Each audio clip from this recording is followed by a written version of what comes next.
Buenas tardes, profesora. Mi nombre es Leniver Pérez. Voy a dar una breve explicación sobre la evolución de la ciencia jurídica a través de una línea de tiempo, comenzando por monarquía. Dentro de monarquía nos encontramos con el derecho arcaico. Bueno, esto abarca desde el año 753 a.C. hasta la fundación en Roma, que fue en el año 377 a.C. Dentro de esto se promulgan las leyes Liciniae y Sixtiae, la cual cubre la fase monárquica y parte de la republicana. El derecho privado también quedó como casi exclusivamente atribuido a particulares y la monarquía etrusca Roma fortalece la idea de Estado. Dentro de esto surgen las primeras asambleas militares, las cuales eran llamadas como exercitus centuriatus.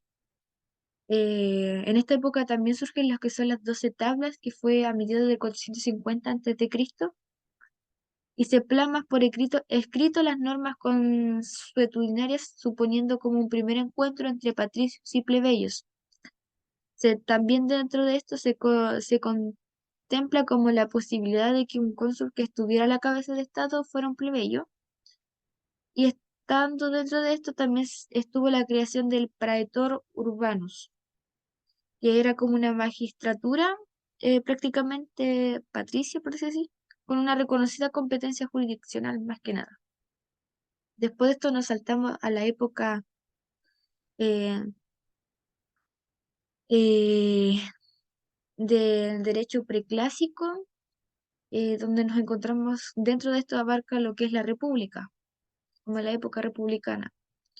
Bueno, dentro de esto hubo como un lapso temporal donde desde el año 667 a.C. hasta el 27 a.C., donde hubo como una concesión a Augusto de poderes extraordinarios, lo cual algunos determinan que esto finalizará la república y se instalará, por decirlo así, un nuevo régimen político llamado el Principado.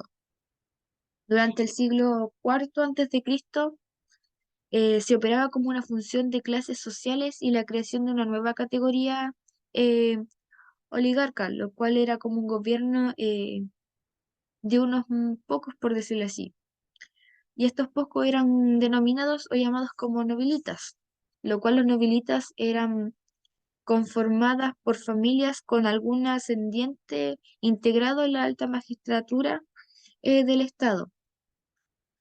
Durante el siglo IV y III a.C., tras la disolución de la Liga Latina, en el año 388 a.C., y después de las guerras talantinas y guerra púnica, eh, Roma, por decirlo así, bueno, Roma en sí se sitúa como primer potencia de Roma, como una potencia central, y este ejerce como una posición de dominio más que nada en el sur de Italia y sobre todo en el Mediterráneo.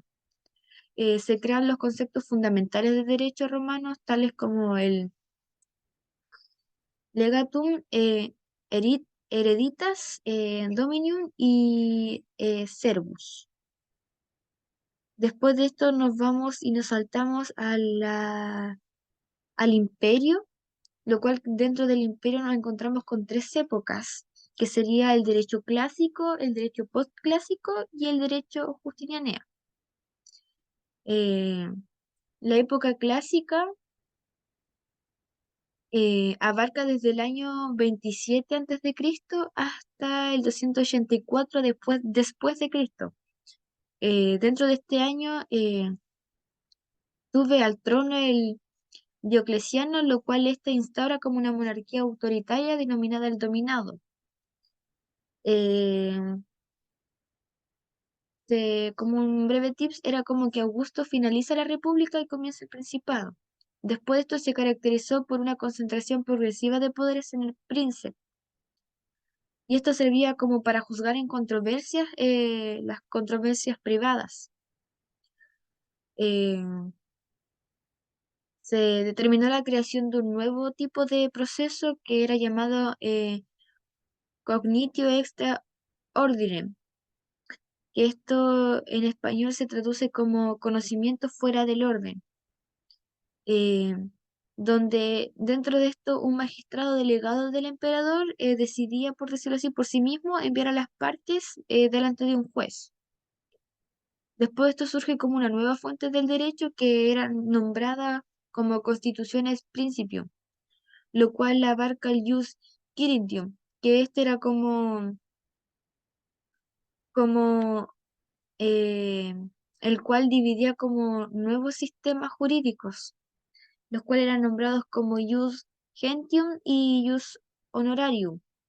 El Jus Gentium, como para resumirlo, era aquello que regulaba la relación en que intervienen los ciudadanos romanos, pero finalmente esto se terminó como usándose habitualmente entre los ciudadanos romanos, o entre los ciudadanos, por decirlo así, para más resumirlo. Y el Jus Honorarium, esto surge como para reforzar el Jus Quiritium, em, ya que se había como quedado como un poco anticuado el Jus Quiritium y por eso se creó como el Jus Honorarium, lo cual esto era como más que nada para el que se encargaba de apoyar en los edictos de los magistrados y al derecho que estos tenían como para hacer los reglamentos y las comunicaciones. Después de esto nos vamos al derecho postclásico, que esto abarca desde el año 284 al 476 después de Cristo.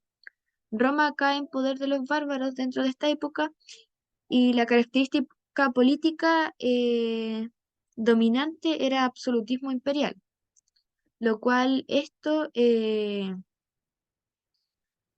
donde esto afirma como aún más el mayor poder legislativo del emperador.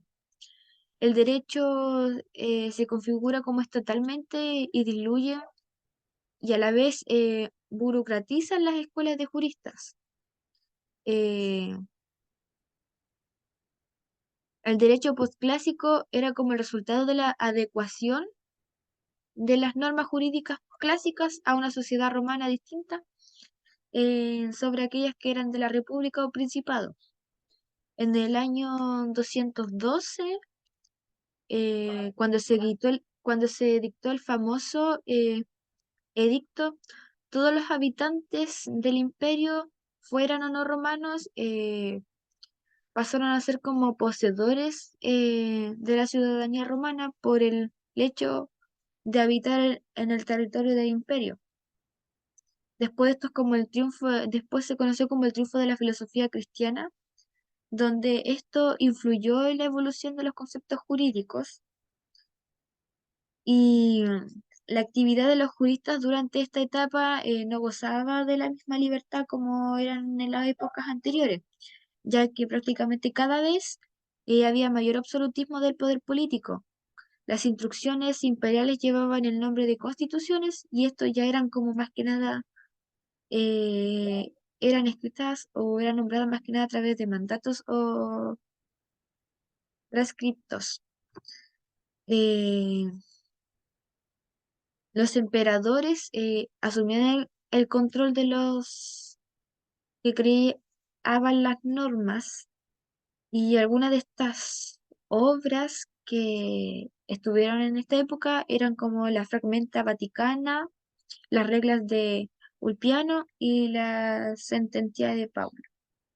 Eran como las obras más conocidas, más que nada. Y finalmente después llegamos a la época que es el derecho justinianea o justiniano. Abarca más que nada desde el 476 al 565 después de Cristo. Era considerada como la primera edad de oro del Imperio bizantino. El emperador Justiniano era como el autor del Corpus Juris Civilis y la intención del código era como recopilar en una de las series la tradicional jurisdicción romana y armonizarla lo que fuera posible con la cristiana, con el fin de crear un imperio homogéneo. Para eso esta se dividía en cuatro partes y eran nombradas como el Código Justiniano, el Digesto, las Novellae y las Institutas. Instituta. Eh, bueno, el código justiniano, para resumirlo más que nada, era como redactado en latín y resumía los edictos imperiales desde la época de Adriano en el siglo II hasta el 533. Después continuamos con el digesto, la cual esta se trataba como de una colección sistematizada de los textos jurisconsultos romanos. Posteriormente teníamos las novelae, que eran como redactadas en griegos por Justiniano, e indicaban claramente que la ruptura evidente entre las dos partes que era del Mediterráneo. Eh, y finalmente tenemos los institutos, los cuales esto constituía como un material específico para estudiantes de derecho y era como una especie de síntesis de los tres anteriores. En el fondo era como que resumía todas las tres partes anteriores. Después tenemos como la intención ideológica del programa de Justiniano, que tenía como principio fundamental la unidad intelectual de base cristiana, y esto hacía que la definición del Concilio de Calcedonia del año 451. Y finalmente teníamos como Justiniano tuvo como unos problemas principales sobre la pérdida parcial del control público del Estado. Con eso estaríamos como finalizando como el tipo de evolución o la evolución que tenemos sobre las ciencias jurídicas. Eh, y eso sería, profesora, mi resumen de la evolución de la ciencia jurídica. Gracias.